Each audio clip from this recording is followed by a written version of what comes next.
pencarian korban yang hilang akibat cuaca buruk yang melanda Maluku Utara beberapa hari lalu kini masuk hari keempat dan korban belum juga ditemukan. Pencarian satu penumpang korban kecelakaan laut di perairan Mangoli, Kepulauan Sula, Maluku Utara akibat cuaca buruk beberapa hari lalu hingga kini Kamis 24 Februari 2022 memasuki hari keempat.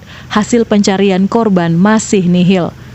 Diketahui satu orang korban yang hilang bernama Alia Fataruba dalam insiden longboat terbalik.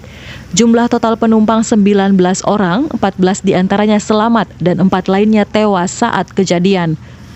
Pihak Basarnas mengatakan area pencarian korban akan diperluas lagi serta membagi beberapa tim lapangan. Perkembangan pencarian satu orang korban yang hilang di Sanana, Lombok terbalik. Pada hari ketiga kemarin hasil pencarian sampai pukul 15.30 masih nihil dan hari ini pencarian masih dilanjutkan kembali. Tim bergerak dari posko menuju LKP sekitar pukul 7.30. Dan hari ini area pencarian akan diperluas lagi dan tim di lapangan dibagi menjadi 4 seru.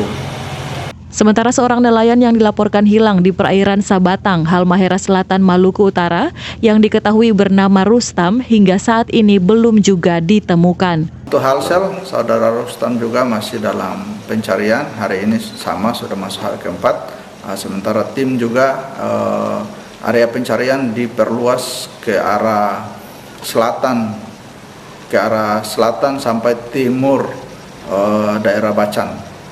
Pencarian korban yang hilang di laut akan dilakukan secara intens sesuai prosedur operasi standar selama 7 hari sembari dilakukan pemantauan oleh tim gabungan.